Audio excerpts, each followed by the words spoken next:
Yeah, hi, my name is Clarence Briggs. I am the CEO and founder of Advanced Internet Technologies, AIT, locally owned and operated technology company here in Fayetteville, North Carolina, and I'm also the CEO and founders of MatchAwards.com. Kenny Rogers, business development partnerships with Match Awards. Well, it's kind of an evolutionary process, really, and we've worked with a lot of local partners in the community and state of North Carolina, and we built a very similar platform 20 years ago, but it was more focused on just government contracting, procurement, especially with the Department of Defense, and it was focused on North Carolina. So, that was the initial idea, and then the confluence of several technologies we developed over the last 20 years or so really kind of led to MatchAwards.com, which is an AI-powered Web 3.0 blockchain grounded platform that creates opportunities for all sorts of users, not just Department of Defense contracts, but contracts, grants, loans, jobs, scholarships, everything. So the inspiration was a slow fuse that developed over time, and the culmination of that is MatchAwards.com, which we are on the brink of launching in a very big way within the next probably month and a half, 2 months. Yep. Can you share a little bit about your background and how it influenced the platform's development? I mean, my background is military, as most folks in Fayetteville know, Cumberland County know, the surrounding area know. I was with basically the 82nd Airborne Division, 24th Infantry Division, Rapid Deployment Force, all that. But then I got out of the military and started my own business, AIT, in a garage, and then kind of worked my way up from there. It took me a whole year to make my first sale, a whopping $19.95 a month. And since then, we have built a multi-million-dollar company, and of course, you're sitting right next to and adjacent to our data center. So I guess what maybe prompted me to build AIT and then MatchAwards.com was really the difficulty that I faced as a small business. This is all businesses by any stretch of the imagination are small. 99.9% of businesses in the United States are small businesses, less than 500 employees, less than 50 million in revenue. And I found it very, very difficult to access opportunities that were available. If you look at a $6.75 trillion federal budget, you look at discretionary spending, mandatory spending, and then service on the debt, but about 2.3 trillion of that is in government contracts and grants and other opportunities. And 23% of that is supposed to go to small businesses, veteran-owned businesses, minority-owned businesses, women-owned businesses, hub-zoned, set-aside businesses. I can tell you right now, and Kenny can vouch for me as well, that it's nowhere near 23%. It's more like 1 or 2%. So Match Awards, the inspiration by Match Award was, how do we level the playing field for the 99.9% of the businesses out there to give them a shot and give them access to these opportunities that they're supposed to be getting? So you kind of led into some of my next question, but if you could summarize it, what is the core problem that Match Awards is aiming to solve? I think the core problem that we're aiming to solve is fourfold. One, and it's accessibility, transparency, ubiquity, and accountability. I think the core problem we're trying to solve is how do businesses, get access to G2B, government to business, B2B, business to business, B2E, business to employee, B2I, business to investor, contracts, grants, subcontracts, B2B opportunities, loans, identify the award winners. How do they do that? And they do that quickly so they don't have to spend a lot of time. How do they get access to that? That's the first problem is lack of access. Second problem has been lack of transparency. The system is not very transparent. It's difficult to see who wins at times. Sometimes it's bureaucracy. Sometimes I think it's quite deliberate. The third is ubiquity. Everybody should have access to all these opportunities at the same time, as everybody else. It doesn't work that way right now. And last is accountability. How do we hold government entities accountable when it comes to being fair and square, when it comes to providing access to these opportunities? So the core problem we solve is basically accessibility, transparency, ubiquity, and accountability. And what's really interesting is about the platform, which you can see behind me is a screenshot of it. Basically, it combines and blends social media with economic development. So we took a social media look and feel, like a Facebook, like a LinkedIn, like a Twitter, and we've got a Facebook, kind of a menu on the left-hand side, but down the center is where all the opportunities are. And you can see what Kenny's currently explaining right now are government to business opportunities, but we can filter by all sorts of opportunities. As you can see, G2B, B2B, grant, G2B awards, you can find out who won grant awards around you, sub-awards, microloans, job opportunities, scholarships, and you can also filter by set-asides. So basically SBA set-asides, 8A small business, it goes on and on, historical underutilized business zones, service disabled veteran-owned businesses, women-owned businesses, all this. And what happens is these will come up and you can then interact with other users in the platform by expressing your interest, discuss, repost, negotiate, bookmark. There's even a teaming function that allows you to team. And so what's really cool about this platform is the AI, when you go in and create your profile like you do in a LinkedIn or you do in a Twitter or you do whatever, basically the AI comes in and analyzes and says, okay, I'm going to create a profile for Clarence, I'm going to create a profile for Kenny or for John or Bill. And once it does that, only thing that you get in your feed are opportunities that relate to you and your profile. This platform is about money and opportunity. Make no mistake, that is what the focus is. How do you get to the money the quickest? And what we do is we bring all that to your doorstep. Even if you're a student in a particular business area looking for scholarships, does the same thing. If you're a job seeker, does the same thing. Contracts, grants for businesses. So that's what you see. So if you are a general contractor, construction worker, you see construction opportunities in contracts, in grants, in loans. And let's say I'm a general contractor and I'm a 10, 20, 50, $100 million contract or a grant, whatever, to build a building on Fort Liberty, Fort Bragg, or whatever.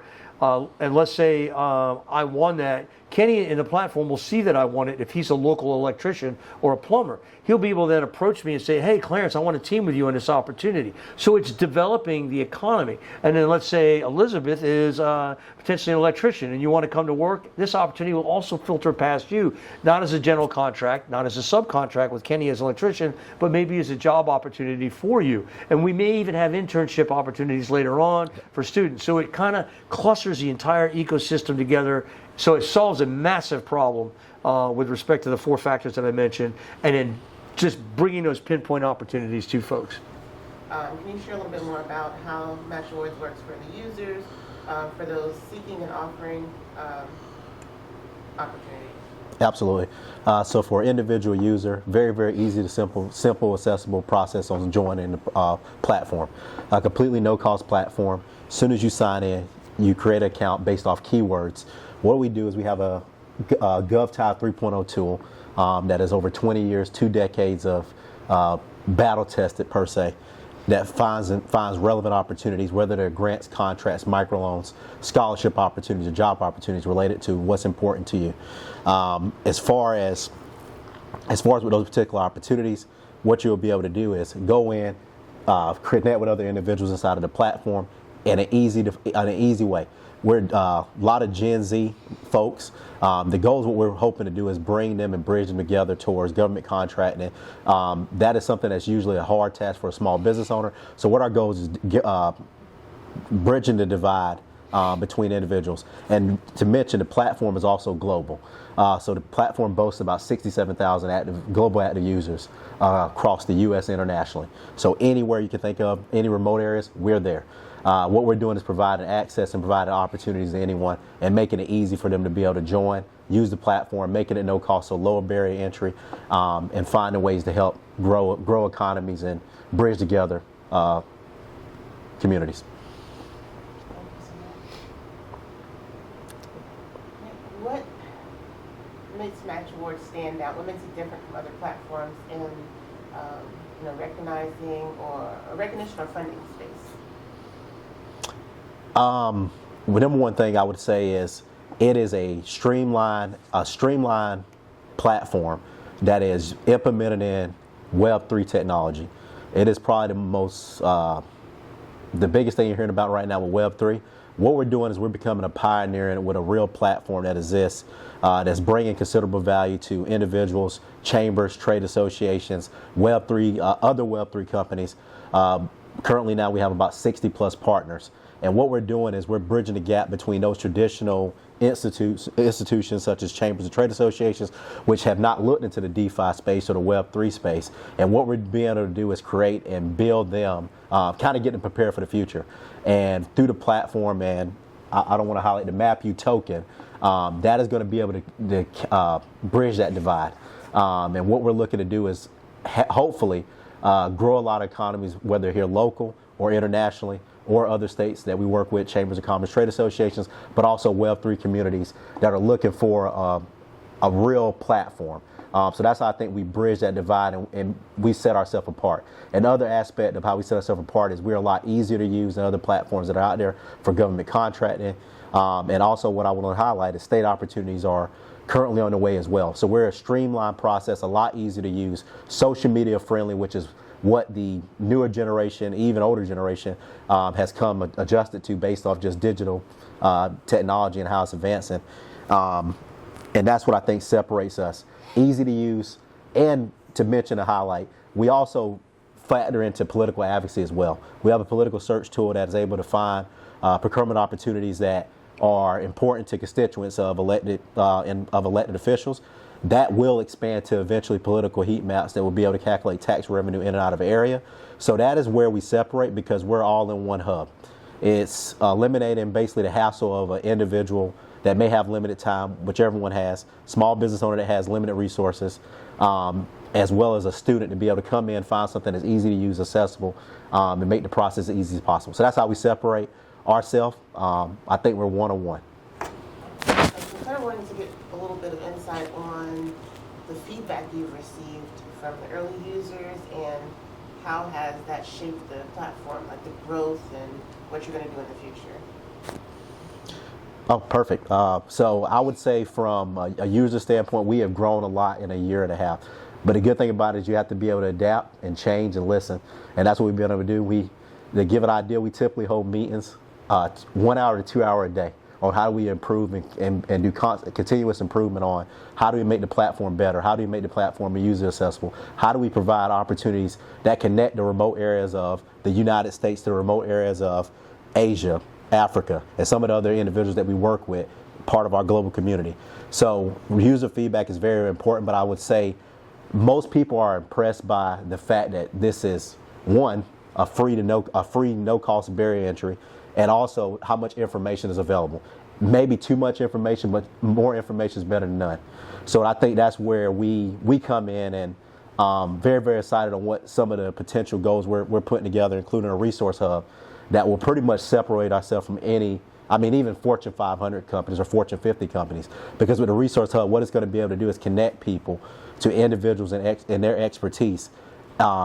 The conferencing feature, which you can see on the screen there, is going to be able to bridge together on connecting people where they can virtually meet. In a sense, what we're going to become is an all-in-one hub.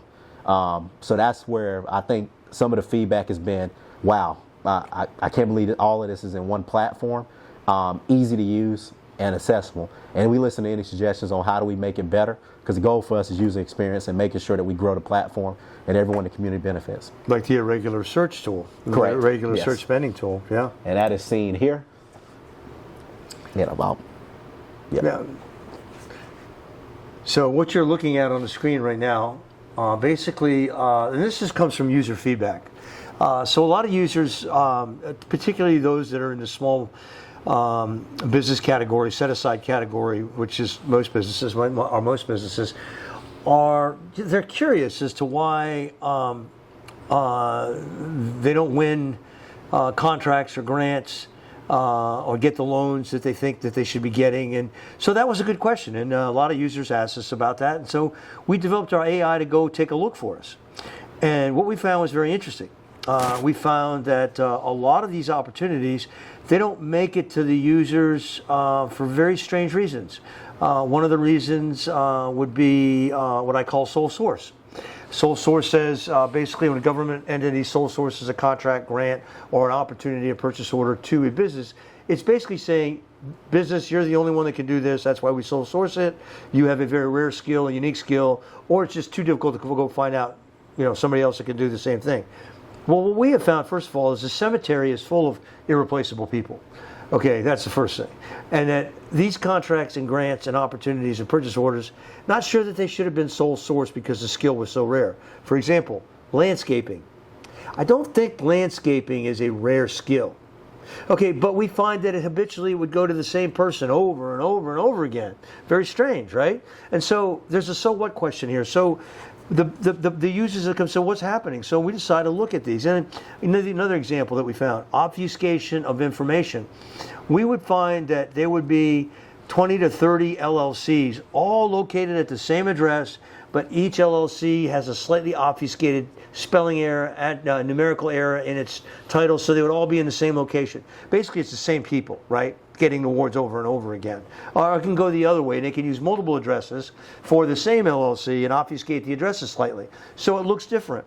Okay, and then my favorite, not really, is purchase orders. And if you look at the screen, I'm going to ask Kenny to type something in here. And it's got how to user guide on the left.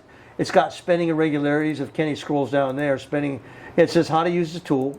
Spending irregularities, sole source, set aside mismatch, repeat awards, excessive pricing, obscured identities, revolving doors, duplicate split POs. That's always very interesting because every government agency out there, most of them anyway, they have purchase order ability, impact credit card ability. And what a lot of times that they'll do is they'll make a purchase just below the reporting threshold. So if it's a $10,000 cap, they'll make repeated purchases at $8,000, $9,000. Now, why is this important user feedback? Well, like Kenny said, it's a political advocacy post. So let's just type in, for instance, gift cards, where it says here. Let's type in gift cards. And lo and behold, what we'll see is he'll pull up and it highlights the AI went out and it basically finds gift cards. If you look, it has a recipient, description, the amount, agency, end date, and you can sort by dollar amount, agency, name, and all that. But let's say we sort by dollar amount. Go up to the top and just sort. Okay, so there's $743,850 that went for gift cards. Okay, supposedly for plasma donors, volunteers. Maybe it's true, maybe it's not. We can go down and we can look at $195,000 in gift cards, $187,000 in gift cards. There's one there, I think that, I'm not sure, Department of Veteran Affairs. So my question is what happens when you purchase gift cards? Well, you can't see what the gift cards purchase. You can only see that the gift cards are purchased. So this begs a question. So what we've done is, like Kenny said, is we've allowed the users basically to use a political advocacy tool that basically can connect with those people that are making these awards and ask them, hey, why does Charlie down the street keep getting $100,000 in gift cards awarded to Charlie every 30 days? And what's it for? And why aren't I getting it? That's just one example. And then, of course, eventually we're going to allow you to connect with your elected representatives. So now you can actually action a grievance. So, Kenny, anything to add? Yeah, that is going into the build out of the resource center. We have a partner of lawyers that are going to be helping and assisting with that. So, one of the questions, Mr. Briggs, this will go to you, because I'm curious. Have you received any negative feedback? I know that this is a positive thing to most people, especially those small business owners, but have you received any negative feedback from different groups, different folks, and are you concerned about how this shines the light on things that many folks don't want to be exposed to? We've had mostly positive feedback, I would say. Otherwise, we wouldn't be up to, 68,000 registered Correct. users. I think a couple 100,000 social media followers. We are getting ready to do initial token offering. Very excited about that. Going out on exchanges with our own MapU token. Yes. We've pulled that up on screen. But, answer the question, there's always going to be some negativity. I have found out that if you let that run your life, then you will be a miserable person. And I prefer not to be a miserable person. No matter how bad things get, and things can get tough in business, try to stay positive, try to stay optimistic, try to stay focused, try to focus on the positive and the good. I will say that might we be subjected to cruel and unusual criticism and who knows what. I mean, it's possible. I like to think that we're very neutral, which we are. We've not politicized this platform at all because, quite frankly, it's not politicized. And if we are shining the light, we're seeing that the light does not discriminate against who it shines on. It shines on everyone. So people that basically, it's the old proverb, you live in a glass house. Well, we all live in a glass house to an extent. And you start chucking stones and the glass breaks. So, and I know that there's a lot of stuff in the news right now about, wasteful government spending and, basically some, abuse and fraud and all that. Well, I'm here to tell you, we look at data all day long. We look at facts.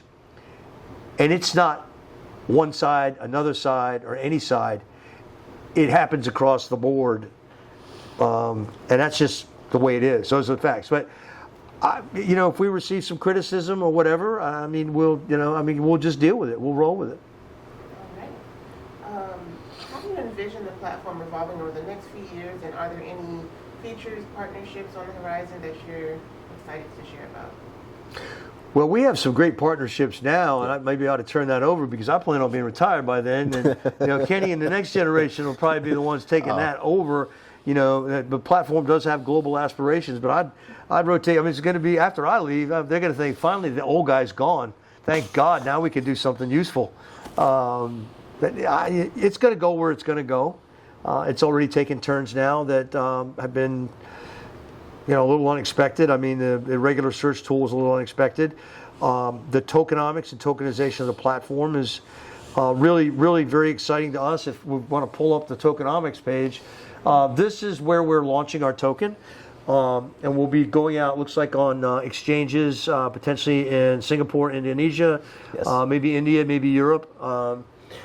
And like I said, all of our exchanges we're looking at are MSB, money service businesses, registered with FinCEN in the United States. Basically, we've already had our legal audit, multi-jurisdictional legal audit at the bottom, and we also are in the middle of a couple of other audits as well. CertTic will be doing our token audit.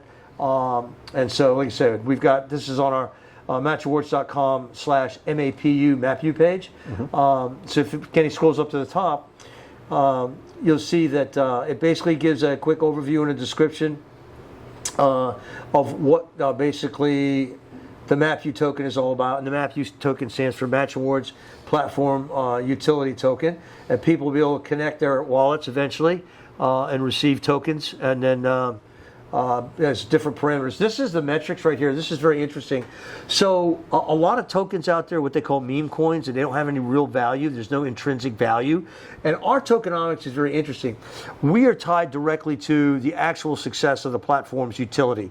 So the more users we have, and the more opportunities we have, and the more matches we make, okay, that's our primary valuation driver. More matches we make, the more impressions we have, the more ads we serve, because we do have our own proprietary pay-per-click, many-to-many real-time ad module. The more ads that we serve, ads that are clicked, the higher the value of the utility and the platform goes. So we actually can monetize the platform as well.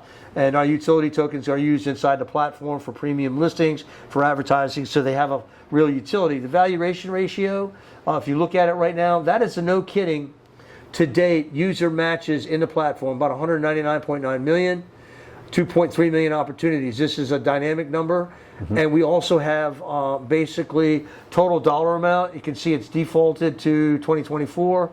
Total awards, 113.1 thousand, $479.1 billion of total awarded. And basically total set aside amount, 11.5 billion, far below, as you can see, 23% of the 479 billion amount.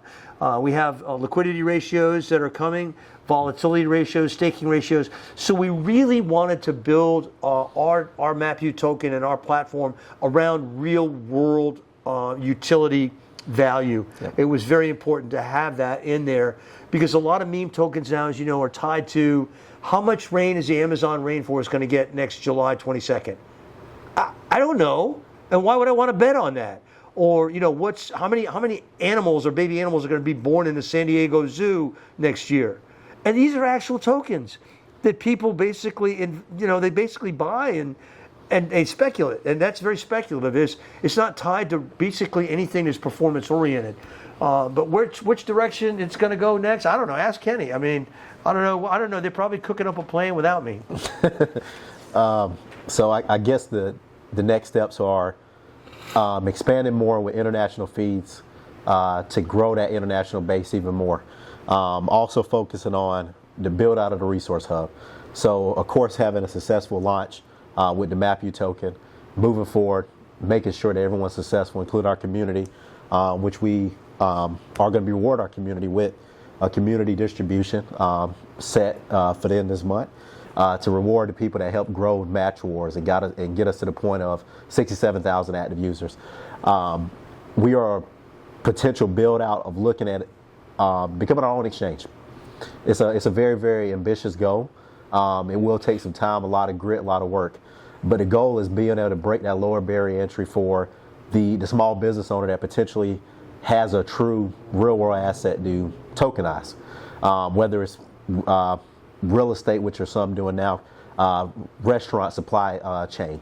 What we're looking at is a lower barrier entry, less politics, less initial investment to break into that crypto exchange. And what we're looking at doing is being a resource and using our partners that we work with in the Web3 space and even traditional partners so that we can form, in a sense, a hub that connects them from step by step and basically, in a sense, create mutual success.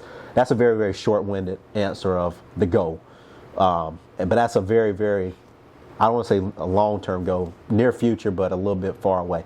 The goal right now is making sure that the platform continues to grow, sustain, and then making sure the MapU token is successful and the launch is successful, and hopefully bring a lot of opportunities to the community. How do you balance your growth while maintaining a strong community and mission-driven values? Well, I mean, that's a good question. Balance in growth and values. It's easy to get ahead of yourself. So, if the whole idea is accessibility, transparency, ubiquity, and accountability, you want to grow quickly because there's something called a runway, and that runway is finite, and that runway is resources. That runway is dollars, okay, fiat currency in this case, right? And that runway is only so long, okay. So there's one side of the value equation that says, hey, you better hurry up. Speed's critical, and if you don't get there, you're going to be in trouble because you're going to run out of fuel. The other side says, hey, let's do this methodically, slowly, correctly. Let's get it right, okay? And that's important too. But you know what? The two don't agree. Go fast before we run out of money, or go slow so we get it right, but then we run out of money.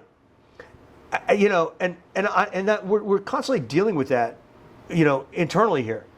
And we have to basically, we've got to learn to prioritize and to know that at any given moment, we've got to be able to turn on a dime and prioritize and reprioritize based upon what's important. In the military, I learned a lesson on the firing range. It said, kill the most dangerous target first. Okay, shoot that one first. Okay, so as we're progressing along, there's a lot of things that pop up that are unexpected.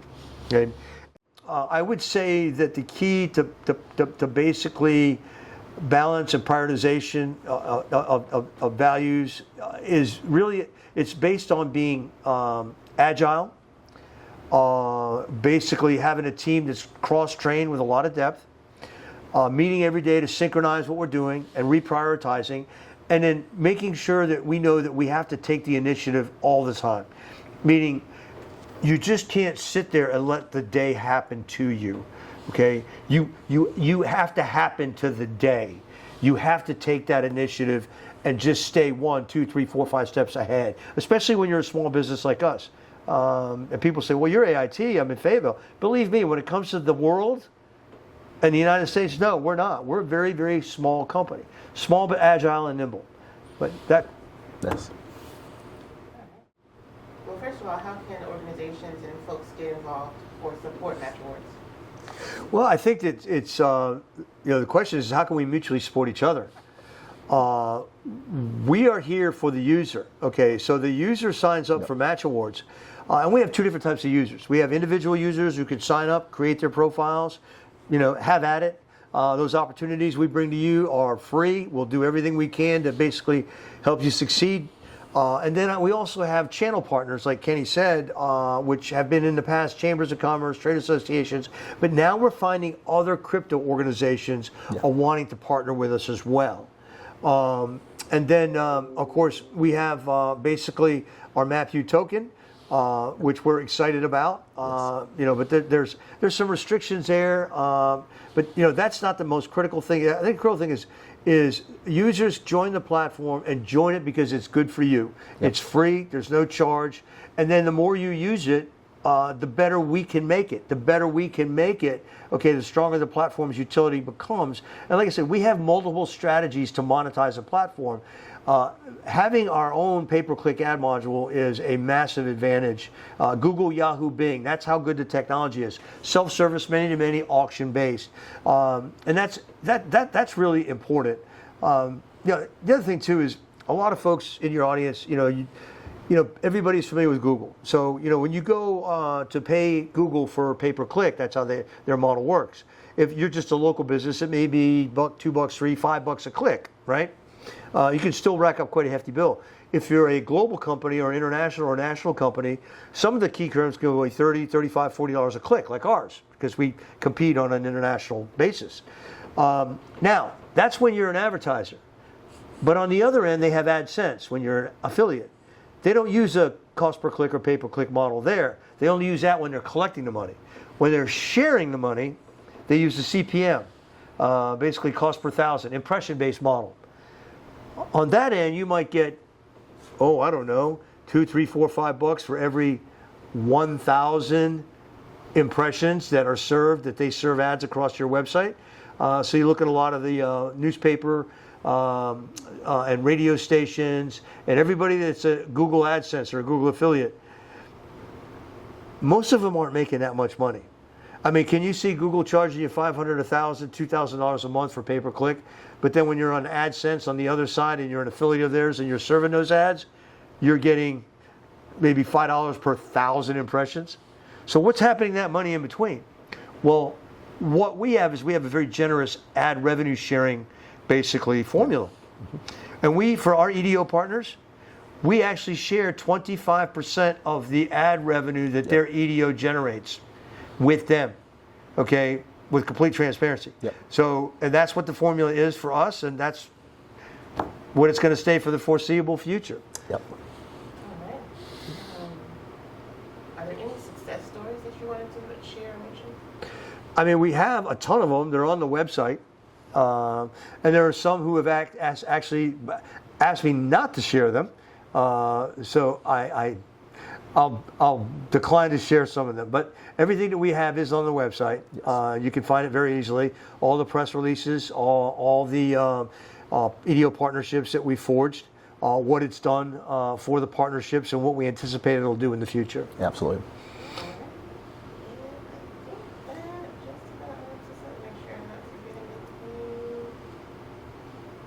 Would you like to share the social media? I mean, I'm sure they can just search Match Awards, but share the access online as well. Yeah, matchawards.com. Kenny? Yep. I would say follow us on X. It's under Advanced Internet Technologies. Follow us on LinkedIn. LinkedIn, we boast about 170,000 followers. Pretty substantial, based off the growth of over a year in progress. Also follow us on Facebook as well to find new trends. We are staying, the current trend now is focusing on the MapU token. So I would advise you to look into all of our social medias so you can see the progress of the token. Everything is very transparent on when we're bringing the token to market. So we're excited about it, and I would ask that you follow us on LinkedIn. And locally, we will be potentially looking at hosting an event here with a local partner. More details to follow.